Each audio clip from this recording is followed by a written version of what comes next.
अस्सलाम students, welcome to my channel master study zone. Students, आज की इस वीडियो में हम फर्स्ट ईयर के न्यू सिलेबस 2025 के बारे में डिस्कस करेंगे। स्टूडेंट्स, मेरे इस चैनल पे आपको फर्स्ट ईयर के न्यू सिलेबस से रिलेटेड अपडेट्स मिलती रहेंगी। फर्स्ट ईयर के न्यू सिलेबस में बायोलॉजी, केमिस्ट्री, फिजिक्स, इंग्लिश के रिलेटेड लेक्चर, सॉल्व एक्सरसाइजेस आप तक पहुंचती रहेंगी। तो इसके लिए आप मेरे YouTube चैनल को सब्सक्राइब कर लें ताकि इंफॉर्मेटिव लेक्चर्स की video, topic wise detail lectures, solve exercises के सॉल्यूशंस आप तक पहले पहुंचे। तो स्टूडेंट, आज की हम अपने इस वीडियो में डिस्कस करेंगे इंग्लिश की न्यू बुक फर्स्ट ईयर 2025 के चैप्टर 1 को। अपना लेक्चर स्टार्ट करने से मैं पहले आपको बता दूं कि आपको कोई कंफ्यूजन हो या आपको कोई क्वेश्चन हो आपके माइंड में, तो आप मुझे कमेंट सेक्शन में मैसेज कर सकते हैं। इसके अलावा अगर आपने कोई भी आपको टॉपिक वाइज डिटेल लेक्चर चाहिए, मैं टॉपिक वाइज डिटेल लेक्चर्स आपके साथ शेयर करती रहूंगी, लेकिन आपको किसी भी बुक के ऊपर टॉपिक वाइज डिटेल लेक्चर चाहिए, सॉल्व एक्सरसाइज चाहिए, तो आप मुझे कमेंट सेक्शन में मैसेज करें। जैसे ही फर्स्ट ईयर के न्यू सिलेबस की बुक्स मेरे तक आएंगी, मैं इंशाल्लाह बहुत जल्द वो भी आपके साथ शेयर करूंगी।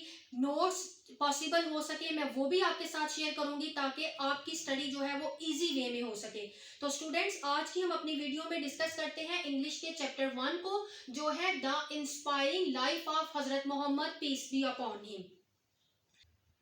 तो आज हम डिस्कस करते हैं अपने इस लेक्चर में चैप्टर 1 की कंप्लीट ट्रांसलेशन को, क्वेश्चन आंसर्स को और सॉल्व एक्सरसाइजेस को। इसके साथ मैं आपको अपने इस वीडियो में आज बताऊंगी कि आपने किस तरह से, आपको पेपर पैटर्न भी आएगा और पेपर को आपने किस तरह से सॉल्व करना है, किस वे में आपसे पेपर जो है वो लिया जाएगा।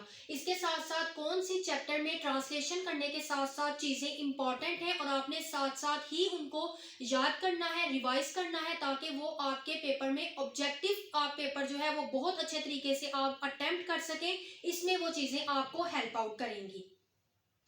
तो स्टूडेंट्स, ये हमारे चैप्टर 1 जो है the inspiring life of Hazrat Muhammad सल्लल्लाहु अलैहि वसल्लम, इसकी जो फर्स्ट ट्रांसलेशन है, पैराग्राफ है, पैराग्राफ नंबर 1। स्क्रीन पे आपको उसकी ट्रांसलेशन नजर आ रही है।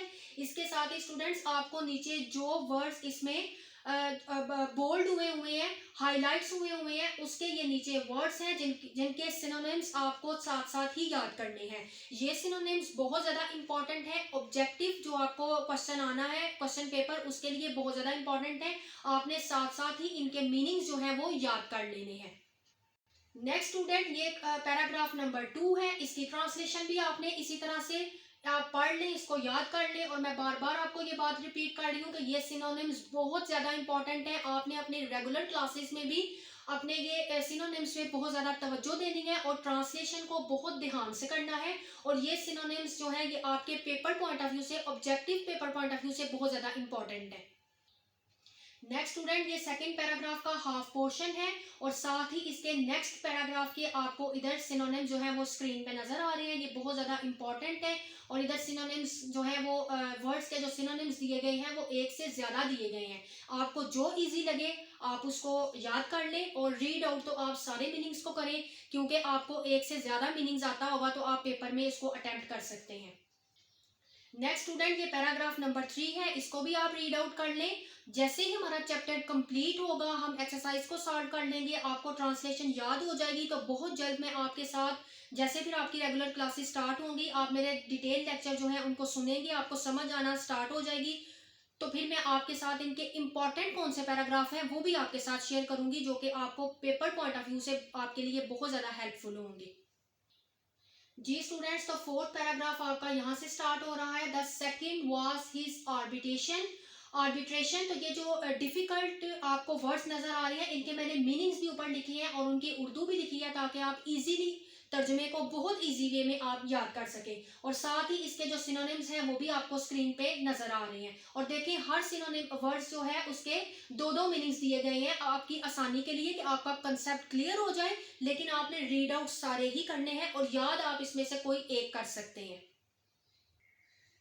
नेक्स्ट स्टूडेंट्स, ये पैराग्राफ नंबर 5 है। इसकी ट्रांसलेशन आपको नजर आ रही है। जितने भी डिफिकल्ट वर्ड्स हैं वो मैंने उनको हाईलाइट भी किया है, बोल्ड किया है और साथ उनके मीनिंग्स भी लिख दिए हैं आपकी आसानी के लिए। और साथ ही ये इनके जो है वो इन वर्ड्स के पैराग्राफ नंबर 5 के सिनोनिम्स हैं। नेक्स्ट स्टूडेंट्स इनके सिनोनिम्स ये हैं और फिर स्टार्ट हो रहा है पैराग्राफ नंबर 6। जी स्टूडेंट्स, तो ये पैराग्राफ नंबर 7 के इम्पॉर्टेंट सिनोनिम्स हैं और इस सिनोनिम्स के साथ उन जो आपके वर्ड्स हैं उनके मीनिंग्स भी बताए हुए हैं ताकि आपका कंसेप्ट क्लियर हो जाए कि इस इंग्लिश के वर्ड का जो कि डिफिकल्ट है इसका मतलब क्या है। जैसे कि मैनर्स आदाब, जेंटल का नाम, रिस्पॉन्सिबिलिटी का जिम्मेदारी, रेपुटेशन का शोहरत, इसी तरह से हर एक डिफिकल्ट वर्ड के साथ मीनिंग्स और साथ उनके सिनोनिम्स जो हैं वो आपको स्क्रीन पे नजर आ रहे हैं। जी स्टूडेंट्स, ये नेक्स्ट हमारा पैराग्राफ नंबर 7 है और ये इसका आपको तर्जुमा जो है वो स्क्रीन पे नजर आ रहा है। नेक्स्ट ये पैराग्राफ नंबर 7 है जिसका हाफ पोर्शन है और इसका तर्जुमा भी आपको स्क्रीन पे नजर आ रहा है और उसके नीचे ही उसके इंपॉर्टेंट जो है वो वर्ड्स के सिनोनिम्स हैं। नेक्स्ट आपको स्क्रीन पे पैराग्राफ 8 जो है उसका आपको तर्जुमा नजर आ रहा है और साथ ही नीचे उसके रिलेटेड उस पैराग्राफ में जितने भी वर्ड्स हैं उनके सिनोनिम्स आपको स्क्रीन पे नजर आ रहे हैं। ऐसे ही स्टूडेंट्स इसके जो है वो पैराग्राफ के बाकी जो है वर्ड्स के सिनोनिम्स वो हैं, उनके डिफिकल्ट वर्ड्स के मीनिंग्स भी आपको स्क्रीन पे शो हो रहे हैं। नेक्स्ट आप स्टूडेंट देख सकते हैं कि पैराग्राफ नंबर 9 की ट्रांसलेशन है और ये पैराग्राफ बहुत छोटा सा है। और नेक्स्ट इसके नीचे भी पैराग्राफ नंबर 9 के आपको सिनोनिम्स जो है वो नजर आ रहे हैं स्क्रीन पे। और नेक्स्ट है फिर पैराग्राफ नंबर 10 जिसकी ट्रांसलेशन आपको स्क्रीन पे नजर आ रही है। नेक्स्ट इसके जो डिफिकल्ट वर्ड्स के मीनिंग्स और सिनोनिम्स हैं वो मैं आपके साथ शेयर करती हूँ। जी स्टूडेंट्स, तो ये पैराग्राफ जो हमारा प्रीवियस है उसका जो है वो बाकी जो पोर्शन है उसकी ये ट्रांसलेशन आपको स्क्रीन पे नजर आ रही है और इसके नीचे इसके ये आपको स्क्रीन पे नजर आ रहे हैं इंपॉर्टेंट जो है वो वर्ड्स हैं, उनके मीनिंग्स और साथ ही उनके सिनोनिम्स जो है वो आपको शो हो रहे हैं। आप इस वीडियो में से इन जो आपकी टेक्स्ट बुक आपके पास है मौजूद है, जैसे ही वो मार्केट में आती है आप उसको बाय करें और जितने ये वर्ड्स हैं जो आपको स्क्रीन पे नजर आ रहे हैं आप इनके मीनिंग्स को सेम एज इट इज ऐसे ही इनके उर्दू मीनिंग अपनी टेक्स्ट बुक पे नोट करें और साथ ही आप इसके सिनोनिम्स जो है इसका उसके साथ ही आप नोट डाउन कर लें ताकि एग्जाम की जब आप तैयारी करें तो जब आप रीड आउट कर रहे हो आपके पास बुक होगी तो आपके पास ये सिनोनिम्स एक आपकी टेक्स्ट बुक के ऊपर ही अवेलेबल होंगे तो आपके लिए ईजी हो जाएगा उसको एक दफा रिवाइज करना। नेक्स्ट स्टूडेंट आपको पैराग्राफ नंबर 11 स्क्रीन पे नजर आ रहा है, उसकी ट्रांसलेशन है, इसको भी आपने ध्यान से जो है वो पढ़ लेना है, याद कर लेना है। नेक्स्ट इसके जो है वो इंपॉर्टेंट वर्ड्स और सिनोनिम्स जो है वो आपको स्क्रीन पे नजर आ रहे हैं।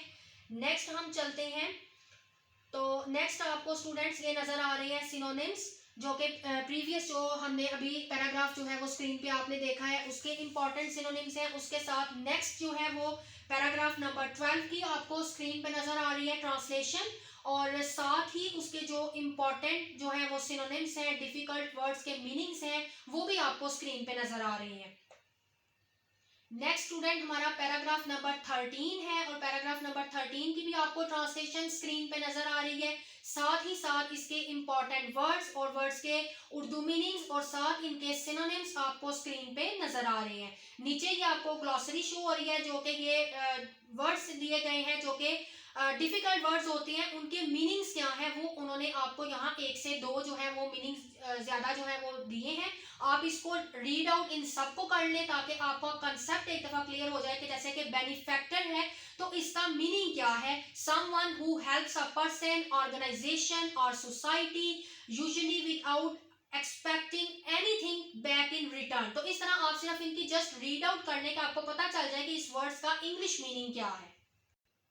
जी स्टूडेंट्स, तो ये बाकी वर्ड्स हैं जिनके आपने इंग्लिश मीनिंग एक दफा जस्ट रीड आउट कर लेने हैं, ये एक्सरसाइज में से ही है और इसका आपको ये फायदा होगा कि अगर पेपर में कोई एमसीक्यूज आया कि आप इसका मीनिंग लिखें तो फिर आप जो है वो इजीली अटेम्प्ट कर सकते हैं। नेक्स्ट चलते हैं हम एक्सरसाइज की तरफ। एक्सरसाइज में जो क्वेश्चन है जो दिए हुए हैं, read and critical thinking, answer the following questions. तो जी स्टूडेंट, तो स्क्रीन पे आपको क्वेश्चंस नजर आ रहे हैं। क्वेश्चन नंबर 1 है, what was the word like when Hazrat Muhammad was born and how did his teaching change society। तो आपको स्क्रीन पे इस क्वेश्चन के दो आंसर नजर आ रहे हैं। जैसा कि स्टूडेंट्स आपको 9-10 क्लास में आपकी समरी होती थी दो, एक एक्स्ट्रा ऑर्डिनरी स्टूडेंट के लिए, एक ऑर्डिनरी स्टूडेंट के लिए। तो जो एक्स्ट्रा ऑर्डिनरी स्टूडेंट है वो इस क्वेश्चन का आंसर नंबर 1 अटेम्प्ट करेंगे और जो ऑर्डिनरी स्टूडेंट है वो इसका आंसर नंबर 2 अटेम्प्ट कर सकते हैं।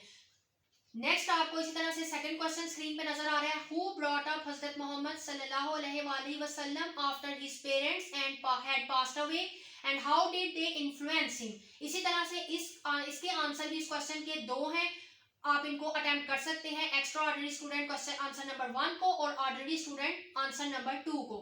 नेक्स्ट हम चलते हैं अपने क्वेश्चन नंबर 3 की तरफ। What role did Hazrat Khadija रज़ियल्लाहु ताला अन्हा play in Hazrat Muhammad सल्लल्लाहु अलैहि वसल्लम life and the early days of Islam?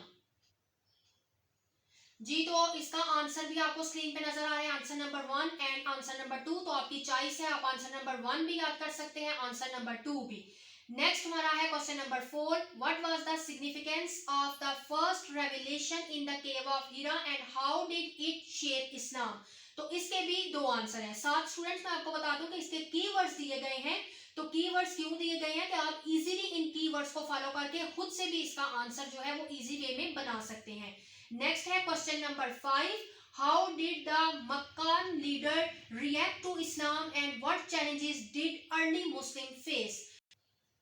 तो क्वेश्चन नंबर 5 का आंसर भी आपको स्क्रीन पे नजर आ रहे हैं। नेक्स्ट है question number 6, why was the Hijra to Medina important and how did it change Islamic history. Next हमारा क्वेश्चन है question number 7, how did Hazrat Muhammad सल्लल्लाहु अलैहि वसल्लम show justice and forgiveness on his return to Mecca. तो इसका answer भी आपको screen पे शो हो रहा है। नेक्स्ट एंड लास्ट क्वेश्चन है इस एक्सरसाइज का, what were the key message of the final sermon and why are they still relevant today। तो इसका आंसर भी आपको स्क्रीन पे नजर आ रहा है स्टूडेंट्स। तो हमारे क्वेश्चन आंसर यहाँ पे खत्म होते हैं। नेक्स्ट है mark the right choice of the following words. तो इसके ये जो मल्टीपल चॉइस क्वेश्चंस हैं ये आपने रीड आउट कर लेने हैं। तो स्टूडेंट्स ये मल्टीपल चॉइस क्वेश्चन आपको स्क्रीन पे नजर आ रहे हैं, साथ ही इनकी जो है वो रीजन भी बताई गई है कि ये आंसर है जो इसका करेक्ट, ये क्यों है।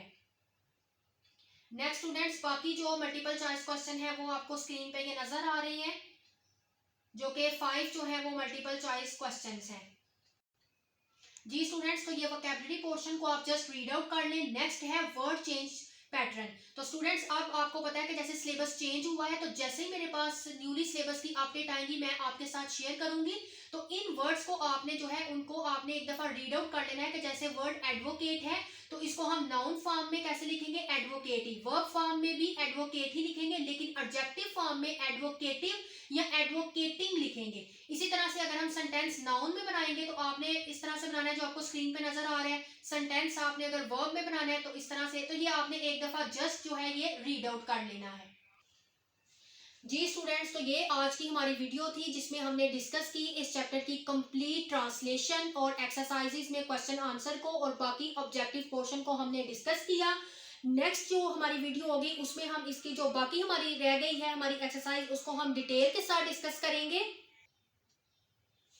जी स्टूडेंट्स तो होपफुली आपको वीडियो बहुत अच्छी लगी होगी। वीडियो अच्छी लगे वीडियो को लाइक करें, मेरे चैनल को सब्सक्राइब कर लें ताकि इसी तरह के इंफॉर्मेटिव लेक्चर्स आप तक पहले पहुंच सके। मिलेंगे अपनी नेक्स्ट वीडियो में, और जो हमारी एक्सरसाइज रह गई है उसको हम कंप्लीट सॉल्व करेंगे। तब तक के लिए अल्लाह हाफिज।